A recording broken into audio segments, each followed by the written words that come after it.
எல்லாருக்கும் வணக்கம். என்னுடைய பேர் சுதா. நான் தூத்துக்குடி மாவட்டம் கயத்தார் பகுதியிலேருந்து பேசுகிறேன். இது என்னுடைய அப்பாவுக்கு வந்து 6 வருஷத்துக்கு முன்னாடி இதயத்தில் வால்வில் அடப்பு இருந்துச்சு. டாக்டர்கிட்ட செக் பண்ணும்போது ஆப்ரேஷன் பண்ணணும்னு சொல்லிட்டாங்க. ஒரு 4 லட்ச ரூபா செலவு பண்ணி ஆப்ரேஷன் பண்ணியாச்சு. பண்ணதுக்கப்புறமே எங்கள் அப்பா 3 மாதத்துக்கு ஒருக்க செக்கப் போயிட்டே இருந்தாங்க. போயிட்டு இருக்கும்போது 6 வருஷம் கழித்து அதுக்கப்புறம் இப்போ என்ன சொல்லிட்டாங்கன்னா மறுபடியும் ஆப்ரேஷன் பண்ண வேண்டிய சூழ்நிலை வரும், அதனால் ஒரு 5 லட்ச ரூபாய் ரெடி பண்ணி வச்சுக்கோங்க அப்படின்னு சொல்லி அனுப்பிட்டாங்க. அதுக்கப்புறம் மறுபடியும் என் வீட்டில் வந்து எனக்கு வந்து தெரிஞ்ச ஃப்ரெண்டு ஒருத்தங்க சொன்னாங்க, இந்த மாதிரிக்கு ஆயுர்வேதம் சித்தா ப்ராடக்ட் இருக்குது, ஆயுஷ் ப்ரீமியம் சார்ந்து பெற்ற பொருட்கள் இருக்குது, வாங்கி அப்பாவுக்கு கொடுத்து பாருங்கள், பயன்படுத்தி பாருங்கன்னு சொன்னாங்க.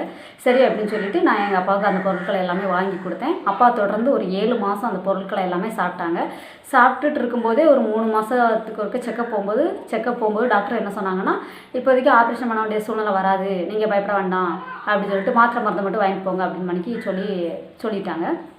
திரும்பவும் தொடர்ந்து இந்த பொருட்களை சாப்பிட்டுட்டு இருக்கும்போது திரும்பவும் 3 மாதத்துக்கு அப்புறம் செக்கப் போகும்போது ஆப்ரேஷன் பண்ண வேண்டிய சூழ்நிலையே பண்ண வேண்டாம், அது தேவையில்லை, நீங்கள் தொடர்ந்து இந்த மாத்திரை மருந்து மட்டுமே நீங்கள் வாங்கிட்டு போய் சாப்பிடுங்க, அடுத்து இன்னும் செக்கப்புக்கு 1 வருஷத்துக்கு ஒரு தடவை நீங்கள் வந்து செக்கப் பண்ணிவிட்டு போனால் போதும் அப்படின்னு மணிக்கு நல்ல ஒரு ரிசல்ட்டு எங்கள் அப்பாவுக்கு கிடச்சிருக்குது. எங்கள் அப்பா இப்போ என்னென்ன பொருட்கள் சாப்பிட்டார் அப்படிங்கிறத நான் சொல்கிறேன்.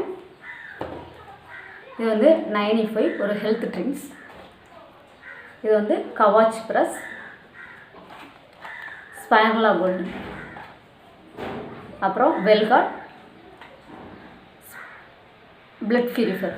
இந்த ப்ராடக்ட் எல்லாமே எங்கள் அப்பா யூஸ் பண்ணாங்க. இப்போ எந்த ப்ராப்ளமும் இல்லை, நல்லா இருக்கிறாங்க. So thank you.